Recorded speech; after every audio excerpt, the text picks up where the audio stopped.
Hello guys, welcome back to my YouTube channel T-Spot. In this video, Franklin has been compared to Prometheus, the Greek titan who gave fire to mankind by taking it from the Olympian divine beings. Jesus chained Prometheus to a rock where an eagle would daily eat his liver after it had grown back the previous night, condemning him to an eternity of suffering for the offense. Franklin's demise is strikingly similar to that of Prometheus in that he enters a never-ending cycle of liver abuse and self-incarceration as a result of his descent into drunkenness and agoraphobia. As time goes on, he loses more and more of his support. It's a horrible method for finishing a program that such countless Dark Watchers like. Andrew Ricketts, a hockey player, said that Snowfall made the bold decision to show how black love survives or dies in the midst of black ruin. The agonizing awfulness of Franklin's conclusion stems from this yearning. It makes sense that a lot of people would want him to have a good life. However, happy endings are only found in fairy tales and not in real life.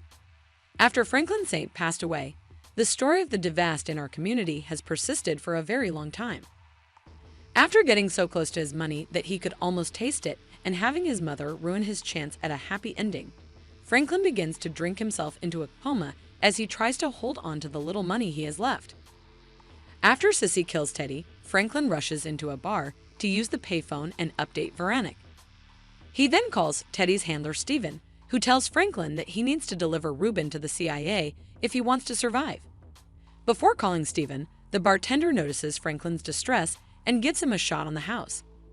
This is the first time we've seen Franklin take a mind-altering drug on his own. Despite Ruben's warnings not to trust the CIA, Franklin obeys orders and turns over the KGB spy. He also goes on a complete emotional rampage as his world unravels. Franklin demonstrates that he is employing the same tactics that Teddy used against him on his own people, shattering the optimistic outlook I had for him previously.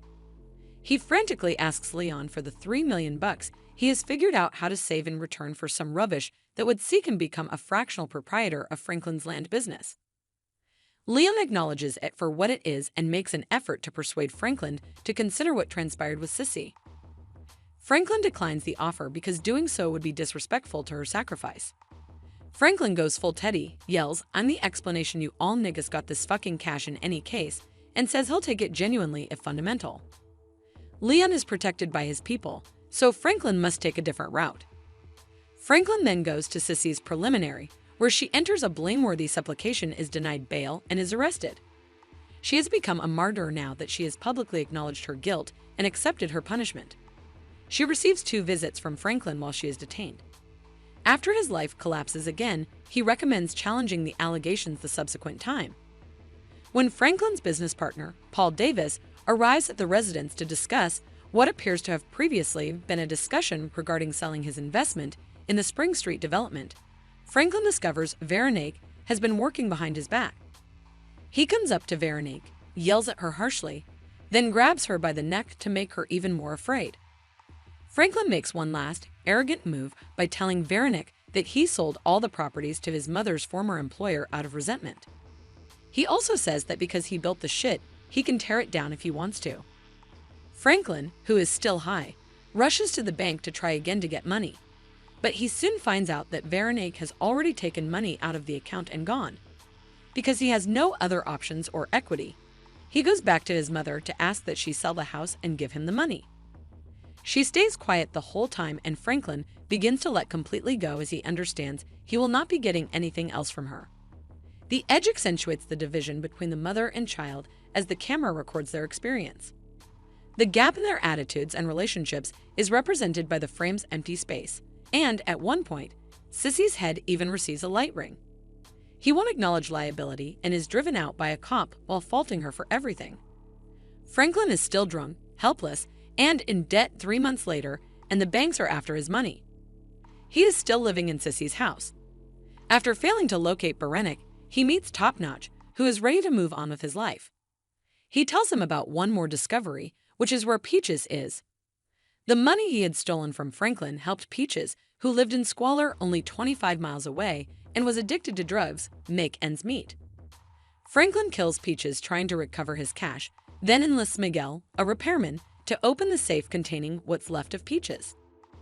As Miguel opens the safe, Franklin shoots the junkie who shows up, making the situation even more difficult. Fearful, Miguel opens the safe and finds only $12,000 inside. After losing, Franklin murders him as well. By jumping ahead 2 years, we get a glimpse into everyone's life as they try to distance themselves from their actions. The D, which is out to catch Lewis, is avoiding her.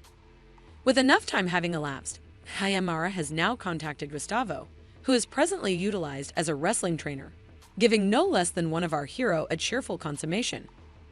A further year passes and Franklin is demonstrated to be a drunkard loner who is hunching down in the home in the midst of decay and various city sees posted on the entryway.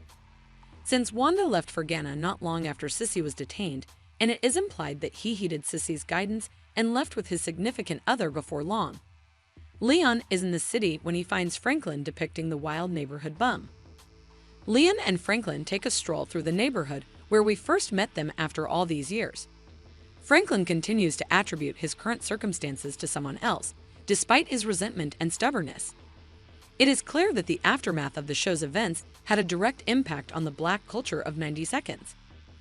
Berenik promised Franklin after she gave birth that she would properly raise their child and end the curse without disclosing where they were. Franklin, however, is by all accounts caught in a circle as he blusters madly about being checked and the way in which everybody is having intercourse with him since they know who the fuck.